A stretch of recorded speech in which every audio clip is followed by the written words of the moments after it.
লোকসভা নির্বাচনের মুখে বিভিন্ন বিরোধী দল থেকে হাজার হাজার কর্মীরা তৃণমূল কংগ্রেসে যোগদান করছেন। মথুরাপুর, রায়দিঘি, ঘোড়াদল, নামখানা সহ বেশ কিছু জায়গা থেকে বিভিন্ন বিরোধী দলগুলি থেকে হাজার হাজার সমর্থকরা তৃণমূল কংগ্রেসের ছত্রছায়ায়। তাতে মথুরাপুর লোকসভা কেন্দ্রে 100% জয়ের আশা পাচ্ছে তৃণমূল কংগ্রেস।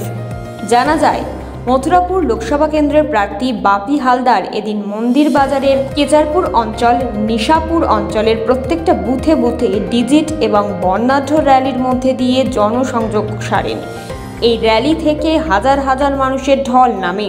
সাথে সাথে এদিন নামখানা ব্লকের ফ্রেজারগঞ্জ গ্রাম পঞ্চায়েত এলাকায় কর্মী সম্মেলনের আয়োজন করেন তৃণমূল কংগ্রেস।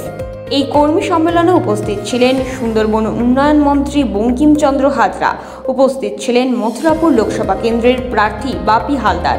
এই কর্মী সম্মেলনে বিজেপি, সিপিএম এবং বিভিন্ন বিরোধী দল থেকে প্রায় 45 জন লিডার, ফ্রেজারগঞ্জের 274 নম্বর বুথের তপন মান্না, সঞ্জয় দাস, বিশ্বজিৎ দাস, সহদেব মণ্ডল, সবিতা মণ্ডল, সুরজিৎ মণ্ডল ও 270, 278, 282, 271 নম্বর বুথের দেবব্রত দাস, জয়দেব পাত্র সহ প্রায় 1,500 বিরোধী দলের কর্মীরা তৃণমূল কংগ্রেসে যোগদান করেন। সেই বিরোধী কর্মীরা দলে যোগদান করার পরে তারা জানায়, বিজেপি কুৎসা অপপ্রচারের বিরুদ্ধে এবং মমতা বন্দ্যোপাধ্যায়ের উন্নয়নের পক্ষে তারা কাজ করতে চায়। তাই আমরা তৃণমূল কংগ্রেসের ছত্রছায়ায় এসেছি আমাদের প্রার্থী বাপি হালদারের হাত ধরে। এই সভায় তাদেরকে সম্মানের সাথে সম্বর্ধনা দিয়ে হাতে তৃণমূলের পতাকা তুলে দিলেন মথুরাপুর লোকসভা কেন্দ্রে তৃণমূলের প্রার্থী বাপি হালদার।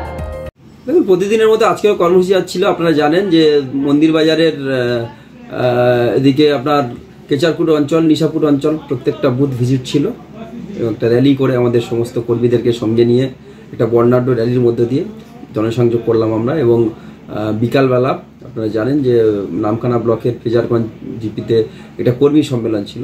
সেই কর্মী সম্মেলনে আজকে বিজেপি, সিপিএম এবং নির্দল থেকে বহু কর্মী তারা এসে যোগদান করার ইচ্ছা প্রকাশ করেছিলেন এবং আমাদের নেতৃত্বের কাছে তারা আবেদন করেছিলেন এবং তাদেরকে আজকে দলে গ্রহণ করা হলো। কতজন জয়েন করেছে? প্রায় 45 জন যারা আমাদের লিডার ছিল তারা, এবং তাদের সাথে তাদের যা দাবি তা 1000 মানুষ নিয়ে তারা এসে জয়েন করেছে।